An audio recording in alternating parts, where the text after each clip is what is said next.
Hi, this is Sergeant Betsy Brantner Smith with the National Police Association, and this is part 2 of our interview with Border Patrol Chief Greg Bovino.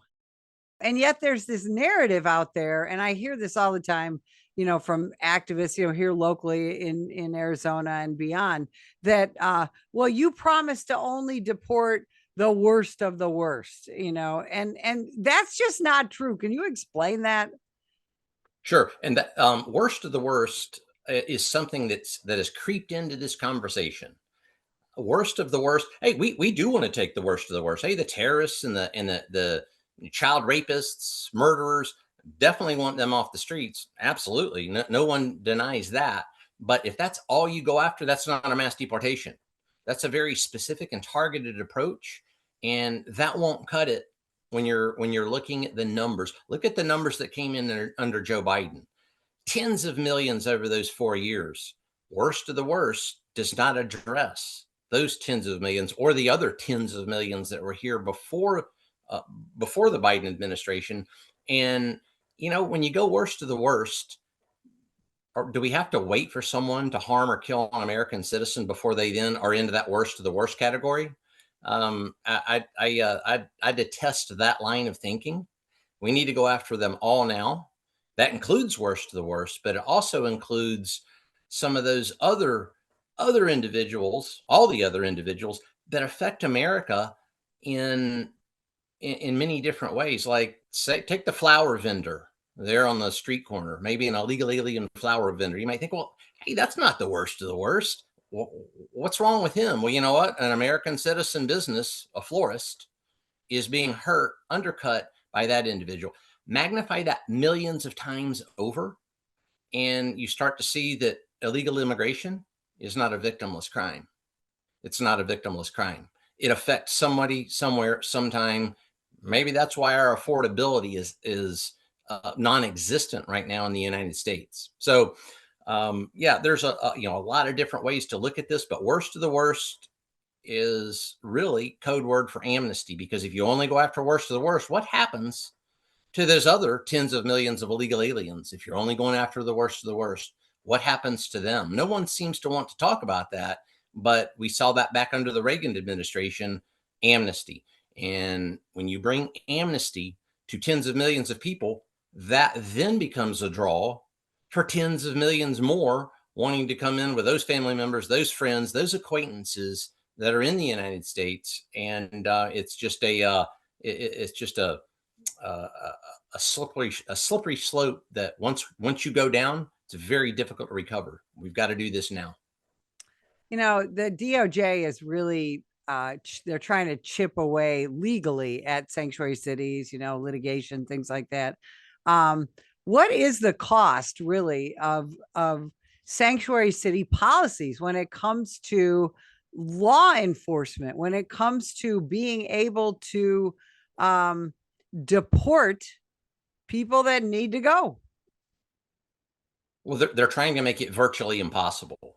I mean, look at Karen Bass in Los Angeles. She's giving free rent or money for illegal aliens to live in Los Angeles so that they don't have to leave their residence because they might encounter Border Patrol agents. That's good and bad. It's good because we know we're having an effect. But that blue city, that blue state is actually co-opting criminals for more criminality. They're saying, hey, you know what? It's okay. What you're doing is okay.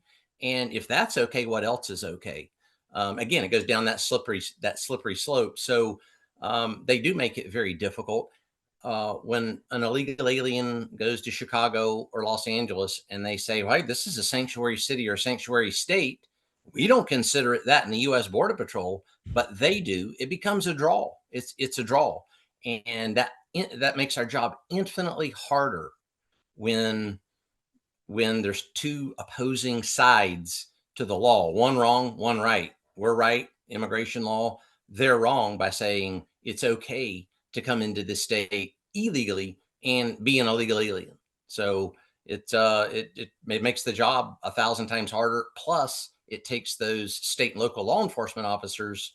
One of our greatest assets through history, as you said, Betsy, for the past 100 years, we worked together, and you take all of those out of the mix, it's no wonder Americans are being killed, maimed, raped, killed in drunk driving accidents, or commercial driver's license, truck drivers with commercial driver's license killing. Look how many people they've killed. It's atrocious. So that's what you get with a blue state or a sanctuary city. And isn't it true that illegal aliens truly are sapping resources from American citizens? Although we're told that illegal aliens they can't get welfare and they're, not on Medicaid and, things like that. We all know that's not true. But they take legitimate jobs. They take up spots in classrooms. They take up beds in hospitals. You saw all of that firsthand. What's your messaging to get the working class to understand how their lives are being truly negatively impacted by illegal aliens? Yeah, it's the message is it's all sectors. It doesn't just affect one small portion of the American population, and I think that's one of the ways the crazy news media and some of these crazy politicians have framed it, that they're doing work that Americans don't want to do, and it's just a few sectors of the workforce that it affects, like maybe construction or picking fruit.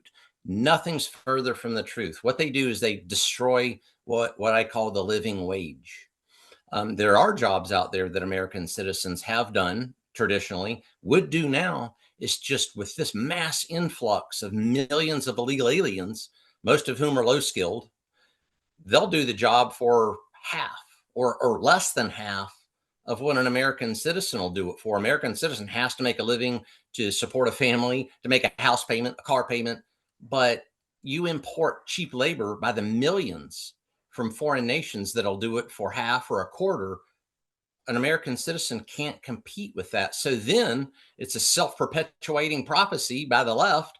Hey, you know what? Americans don't want to do it. My gracious, we need even more illegal aliens. So it affects every single sector, whether it's that classroom that American citizen children are hurt in, because now that the instructor, the teacher, has to spend time with individuals that don't speak English, are not up to speed. Who does that hurt? American citizens. So schools, hospitals, go to an emergency room and see what that's like now. An American citizen behind illegal aliens at the emergency room, that's unconscionable.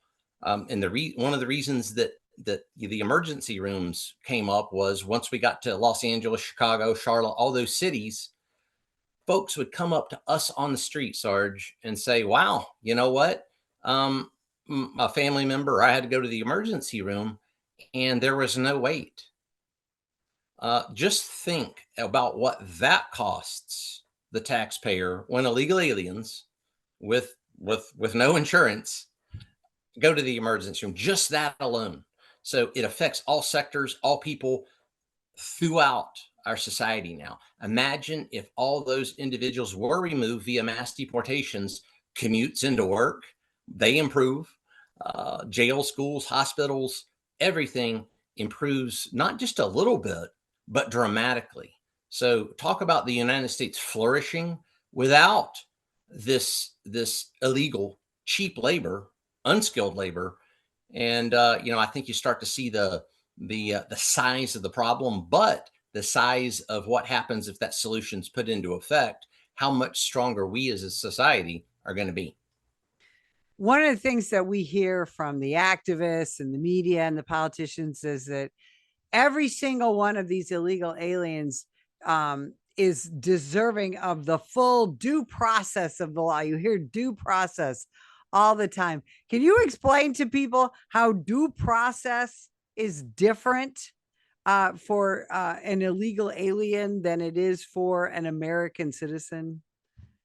Sure, we've got our immigration statutes, and a lot of people don't realize this. There's really two different ways that we address folks that are in the country illegally. One is through a criminal statutes, and that would be the due process part, just like any American citizen. For instance, if an illegal alien murdered someone, well, they're going to have their due process, their day in court, that type of thing. But then there's also the administrative portion, those administrative statutes of the INA. The INA is the Immigration and Nationality Act, the INA. And when something is in the administrative realm, what that's meant to do in a nutshell is it allows us um, to apprehend or deal with these illegal aliens without having to go through a regular court process or a regular large scale legal process, because those individuals are not citizens of the United States. So they fall under those administrative rules and regulations of the INA, such as we can send someone right back across the border after we catch them. Now, how do we do that? Someone will say, well, that's not due process. Well, it is due process under the INA, because that's what we do under the Immigration and Nationality Act. That's the reason that the INA was enacted in the first place, is so that we don't clog our court systems up, that we don't I call this lawfare now. The left loves to do this lawfare. Let's just tie everybody up in court and then no one gets deported. That's why we have the INA in the first place, is so that we can utilize those administrative statutes to do what we need to do to remove illegal aliens. Another prime example would be someone that has a green card. A green card allows someone to come and go as they please from whatever the country they're from, allows them to work, reside, and be in the United States. Now, to take a green card, we can take that green card if that alien, that resident alien, commits a crime. Say they commit a crime. Say they I don't know, rape someone. They might receive the due process at some point, but then those administrative statutes kick in, and we can take that green card and deport them. Which Prostitution is again another is one. something the activists say, oh, you can't do. They were here, illegally. I mean, they were here legally. They were here with permission. We hear a lot of that the Border Patrol and ICE are overstepping their bounds when it comes to people's, quote unquote, legal status. That's just not true, right? It's not. And Betsy, hey, Betsy, are you an illegal alien? See, I just asked you the question. It's a simple question. I can ask anyone that. And if you give me an indication that you are, then you fall under that administrative statute immediately. Those administrative statutes, I'm going to arrest you and deport you, or return you back to your country, maybe a voluntary return, many different pathways to go back. So that's a prime example, a consensual encounter in a large city in America. I can consensually encounter anyone, just like a police officer can talk to anyone for any reason that they want to. I'm not saying detain someone, I'm saying talk to someone. And that's purely administrative. That's not violating anyone's rights. It's never been violating anyone's rights. That's just United States law. And for someone to say that I can't talk to someone, well, I just talked to you, Betsy. Hey, how you doing, Betsy? Hey, where are you from? That's not illegal for me to ask that. I will ask that. And if someone thinks that's a violation of someone's rights, well, I'd like for them to prove it to me. There has been an absolute unprecedented war on CBP, on Border Patrol agents, on ICE agents. They have been not just demonized and vilified, but literally dehumanized to the point where attacks, physical attacks on agents have just gone through the roof. And yet you see people on the activism side and sometimes on the political side literally cheering on the attacks on agents and the physical injuries of agents. Talk about how demoralizing that is for line level personnel, not to mention leadership. Yeah, I've never seen anything like it. And once we got into those cities, and I realized the scope and depth of this violence, it was every day, unrelenting. Every minute that those Border Patrol agents and ICE officers were out there, it was every minute of every day. And I'm not talking just a physical attack, like a punch being thrown or a brick being thrown, but I'm talking attacks with vehicles. That was one of those tactics, and I call those cartel tactics, that we started to see, and it was actually pretty alarming that folks were using vehicles as weapons. And it started there in Los Angeles and then spread to other cities. And it was every day. And the reason I know this is every single time I was out there with Border Patrol agents is it happened to me. It happened to them constantly. So that level of violence was unrelenting, and it was a high level of some very difficult situations. And again, a lot of this was perpetrated by community leaders or politicians, or some of these folks that were able to appeal to some of their weaker minded constituents. And unfortunately, it happened so much that our agents had to develop tactics. They had to develop an awareness of what was coming their way from the moment they stepped out on patrol till they stopped the patrol that day. And yeah, that was definitely you've got agents now that have returned from those operations that are, their head's still on a swivel. They're still in the red zone. And you do that for long enough, and I'll tell you what, it definitely is it's tough to deal with. But we did have some very highly trained, our agents are trained fantastically.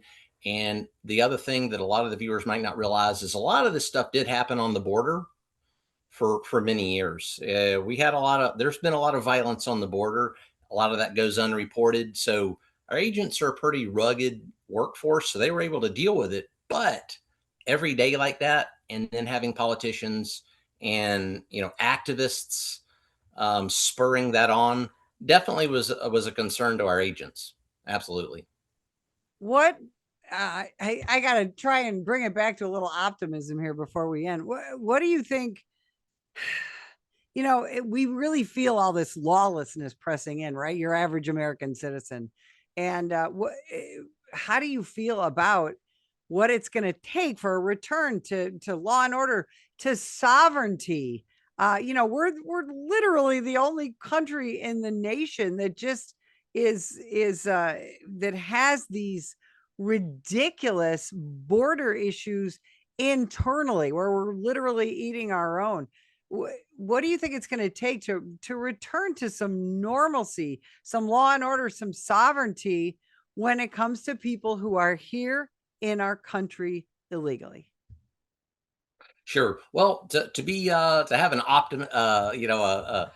ending this on a good note, as you say, I think that the good part about that is we have the means and the capability to stop this problem immediately. We can do that. Carl von Clausewitz, that famous military strategist, once said that the most advanced societies produce the most brilliant soldiers. Same thing with our police officers and law enforcement. The brilliance out there, our creativity and innovation, our American exceptionalism, that hasn't gone away. So let's think about it in terms of that, Betsy, is just think about, once we attain that willpower to do the job, we can do the job. Doing the job is not that's not that big of a problem. Look at what we did with 250 border patrol agents in those cities. Remember, that was 250 border patrol agents, and we were shutting entire cities down. When I say shutting down, I'm talking about the illegal alien and transnational criminal threat populations in those cities, and then causing self deports. That operation was our intent was for that operation to grow exponentially, with thousands of border patrol agents, thousands of police officers, 287G, and that total spectrum immigration enforcement. So when you think about it in terms of bringing that to bear, we can win this. So we should all be optimists in terms of, can we win it? Because we can. American exceptionalism, we're not going to lose. Americans don't lose. It's just that willpower. We've got the president in there that I think, if he's advised correctly, that he will pull the trigger on that. He would. Well, he already did. I mean, look, we were there for a year on a small scale, not the scale that we wanted to be, but we were there.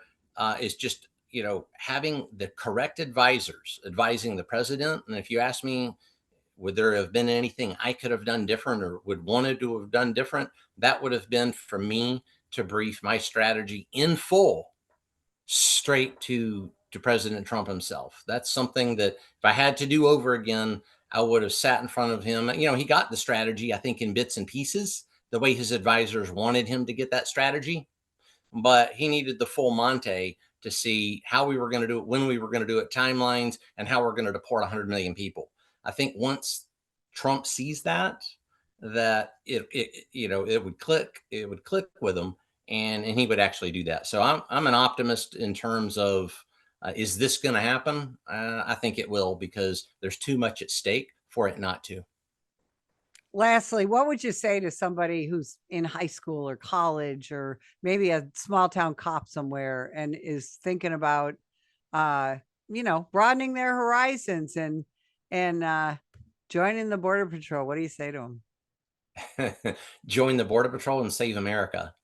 Absolutely. It was, it's been 30 years since I joined, and at least for the Border Patrol, and I'm sure it's like this for police agencies nationwide, is you're not going to be disappointed at what you find there with the folks that you work with and the fantastic supervisors that you're gonna meet and work with, and most especially that American taxpayer. Those taxpayers, they depend on you, they love you, and they'll tell you so. And I think once you get embroiled in that, enmeshed in that, you're going to see that the profession of public service is one that is very rewarding. And most of us can't think of anything else we would rather be doing. I can't. If I had it to do over again, I think I would have tried to find some type of a potion that could double my lifespan so that I could spend double the time in the U.S. Border Patrol. So if I was 20 years old, oh, what I would give to join up again and be with that mean green team. They were the best. Same thing with all police nationwide. Absolutely. I'll tell you, Gregory Bovino, I cannot thank you enough for taking all this time with us. Tell folks where they can find you, how they can follow you, how they can catch up with you, and follow you as you navigate the next chapter. All right. Well, it's Gregory K. Bovino, and that's on X. I haven't got my Instagram and Facebook handles up and running yet, but I am on X. So follow me there, Gregory K. Bovino on X. And I'd like to hear. I love when people message me with ideas about, hey, this is what I want to hear. Sort of like what you did today, Betsy. So let's talk. Let's dial into the tough issues, and we're going to win this. Absolutely. I think together we can save this country. Thanks again for being with us. And if you'd like more information about the National Police Association, you can visit us at nationalpolice.org. Every day, the brave men and women of law enforcement put their lives on the line to keep us safe. But they need our help to continue their mission. Activist politicians, progressive prosecutors, the ACLU, and the rest of the anti-police forces receive millions in donations from extremist pro-criminal elements like George Soros and woke corporations. The National Police Association is fighting them in courts around the country, including the United States Supreme Court, defending officers who are being attacked for doing their jobs. Additionally, the National Police Association works year-round to pass tough-on-crime legislation to put and keep criminals behind bars. Consider going to nationalpolice.org and donating to keep us in the fight. Together we can win. That is nationalpolice.org.